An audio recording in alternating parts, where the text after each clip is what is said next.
سلام با همه محسن از دل و جانی ما تاجیکای دنیا. با این ماه بزرگ شریفی رمضان من شما را پیش از همه تبریک میگم و از درگاه الهی آرزو دارم که خداوند در این ماه همه گناه ما را ببخشه که شاید بنده پرگناه هستیم و انشاءالله الله مهربان بخشنده است. منم نیز از همه شما بخشش میپرسم، از همه چه در تاجیکستان از برادران و از همه اونها و ازبکستان، روسیه، امریکا، کانادا، همه که هستند من همه شما بخشش میپرسم. اگر مبادا که در شاید که در وقتهای عصبانی و در وقتهای جاهلی سخن ناجور از دهنی من برآمده باشه، از همه شما معذرت میخوام، مرا ببخشید. الله بخشنده است و همه این معلوم است که خیر روزا کمتر سخت است و انشاءالله که همش پشت سر می شود. خدا امید داریم و نیز ما هم در اینجا من در مسکو کارانتین موندیم.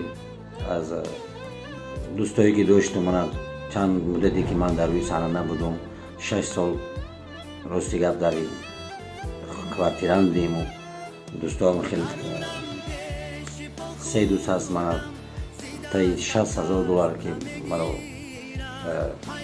کیدت کردن. خوب ترش هیچ گپ نیست، همش میگذره. انشاءالله روزای نزدیک با همش خوب میشود، این کسلی هم پشت سر میشود این روزا همش انشاءالله. خدا قوت کرد، ممنون الله. و من نیز در می کارانتین روز دیگه کمی 2 ماه پیش در صدمه دچار شده بودیم و دستمان شکسته بود من اینجا و شست کمی هم سوز شده بود و باز کمی ککتر همین ما از هوش بیهوش شدیم، در روی بنا افتیدیم. ما هم دسته کمی شکست از هم جای با برآمدگی است و این روزا میبینم که کارانتین است. مثال برادر رو میگم که برادری که خدمتشون کردم امروز میگم که کمی هم یاردم کنین. من روز دیگه من هیچ جای بجو چی است چی ای خدا من خدا از شما بجو کنم، از خدا بجو کرده میشه، دروغ بگم از شما پیش پروردگار دروغ کرده نمیشه. کمی از بعضی برادران کمک پرسیدم که من در یک اپریل من 70,000 فتیستم و تو بعد کارانتین انشاءالله که با مراکمون سر میشه با من در خدمت است. یکی یکم تاش کمی برادری که بودن اون دستگیر کرده استم و رو حضور رحمت ما هم وقت دعاشون میکنم که خداوند نگهبانشون باشه. شهر من خیلی شهر بچهای نری تاجیک زیاد هستن، در تاجیکستان هم توای من هستن زیسه همه اینو که خدمتوی من کردن که هم از برای من دور شده که توجه من دور نشده برای من و دیگه برادر هستن که مثال نموجون خدمتو کردم. من انشاءالله هستم برادر ازبکستان برادری که من دستگیری کردم. ما همه شما مینت دارم و همه خواهش میکنیم که انشاءالله یک بار که دیگر کمکی به من کنین. من همون برادرایی گفتم که من مخلصایی دارم که هر یک مخلص من $1 مد اگر یاردم کنم من انشاءالله همه پلجینه میبرم. با من مهاجرانی که در اینجا هستن غریب هستن من انشاءالله که برای دستگیری میکنم. روز دیگه من از بانکم کمی هم پول موندگی امروز خبر آوردن که برای 3,000 خونه مرا فروختنی هستن. یکی التماس کردیم که کمی طاقت کنین، ما انشاءالله این مشکل پس سر میشه میبریم. ما در خدمت شما هستیم. یک خیلی دوستای هستن که هیچ گپ نیست. من انشاءالله من مخصوصا من باوری دارم. من امروز در این کسلم 4 روز پیشیدم 5 روز پیشیدم من در خانه ما تبابت فرستادم. من دوستی نکردم. من اینجا همه دورو من همه دورو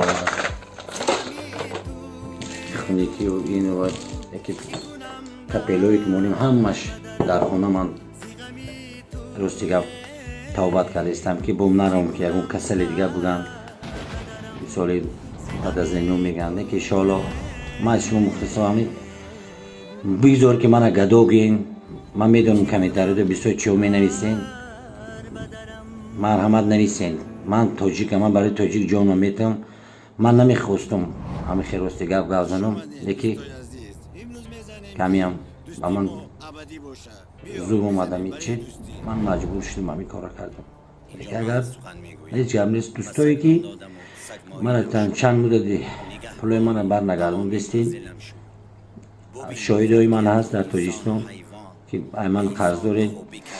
یکی انشاءالله خدا خواه من گفتم که فکری فرزندای مرا کنید، اقلا مرا $10,000 مرا رو یاردم کنید، من یکم مشکلی ندارم.